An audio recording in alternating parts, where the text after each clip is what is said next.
We're starting another segment today, which is on cutting. The last segment talked about the stones, how to sort them, clean them, prepare them for cutting. Now I'm going to go over a little bit of detail on the individual stones and point out a couple of things. This stone here has tremendously great color, and it's also on this side. It's two stones on one piece. What I'm going to do is I take my pencil and I mark right over the top. Pencils work real good, or marker pens.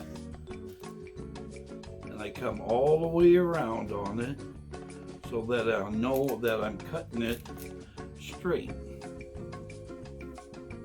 I come down here and over and match myself. So as I'm cutting it, I can roll it if I have to and see that I'm on my line. That's my first cut. The second cut will be to get down just above the color band that you see here. I'm going to come across the top of it like this after the first cut is done. And then that's one stone. Then I'm going to turn it over and do this other stone to take the top part off so I can see how far back the opal goes with the color bands. That's one stone. This is another that is very, very, very pretty. It has a tremendously great pink area under it. I'm going to also mark it as to where I'm going to cut. Now on this one, I'm going to square it off first. Come across there, come across this, and come across here in three ways. And that way I can see how far back the opal goes on it. And then I'll turn it sideways and do my top cut to take this little bit off. And then it'll be a nice flat stone.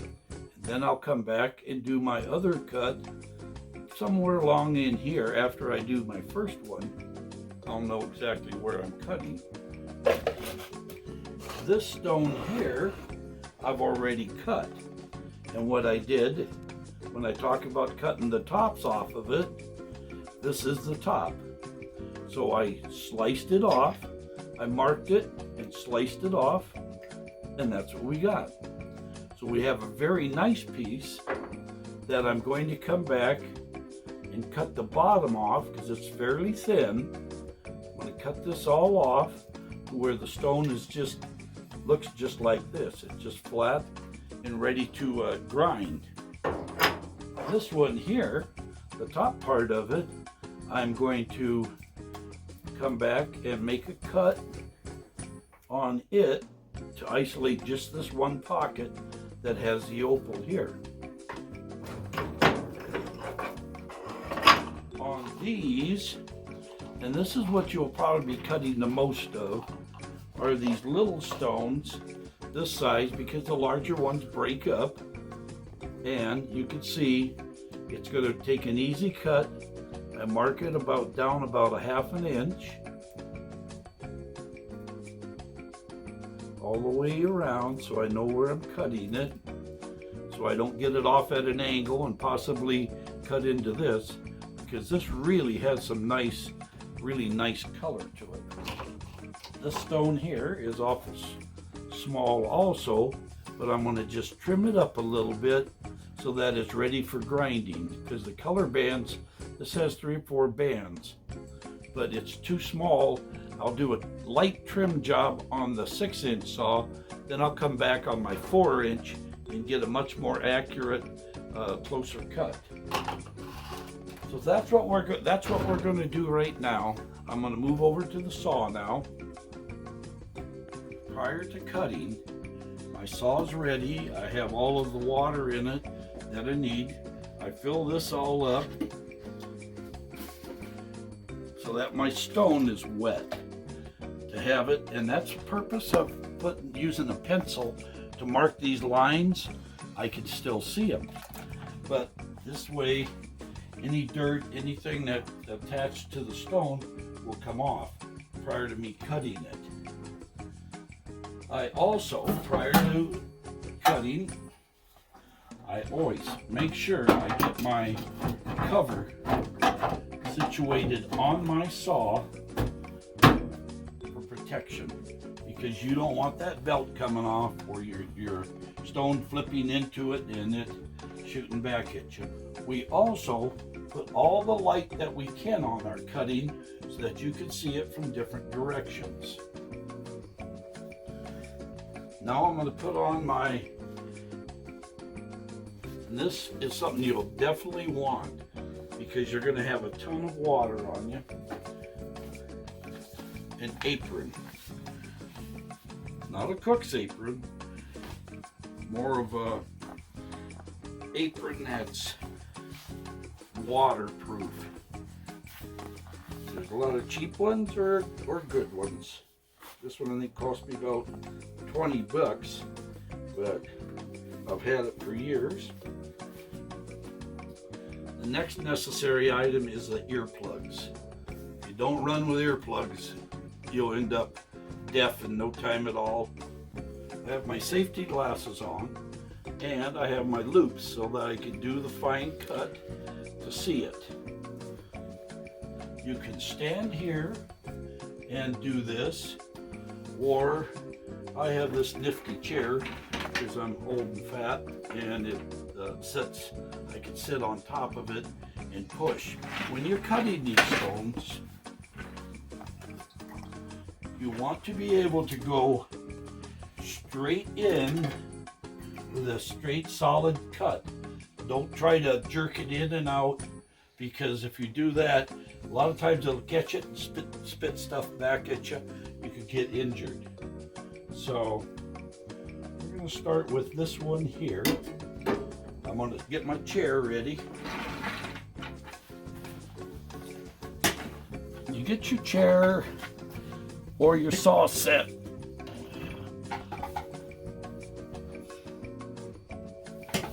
Where you're comfortable,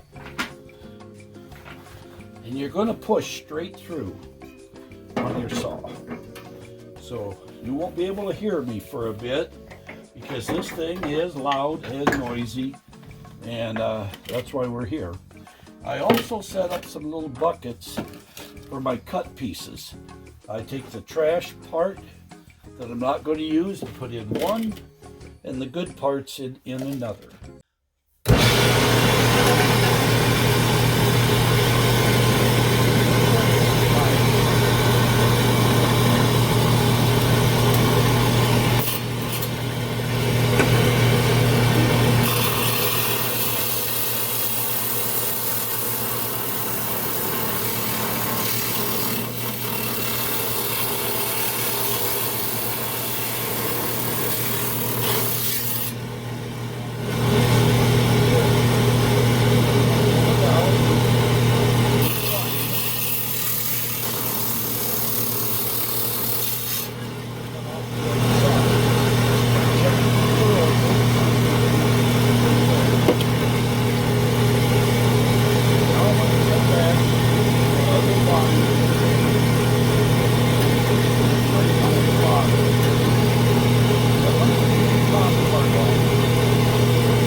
my pencil so that I can outline it exactly where I'm going to cut.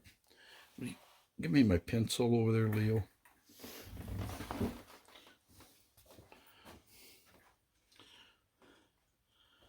It's too beautiful and too valuable for me to just guess at it.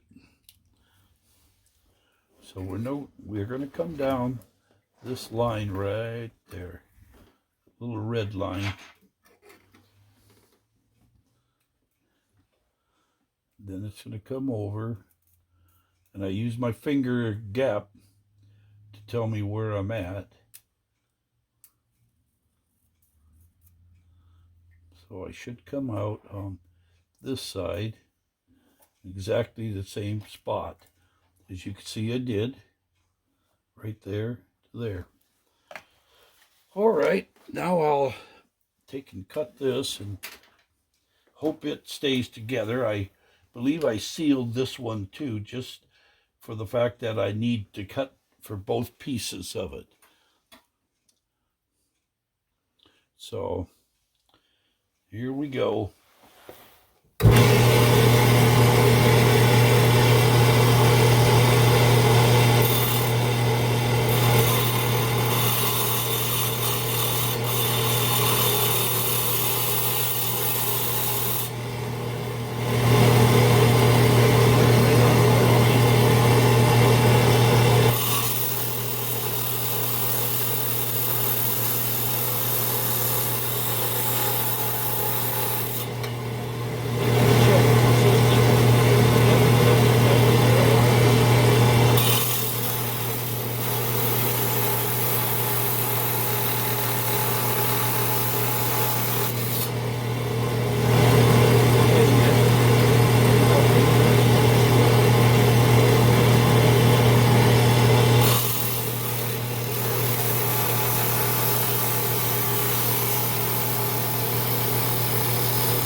I need my pencil again. Let's see what we could get here.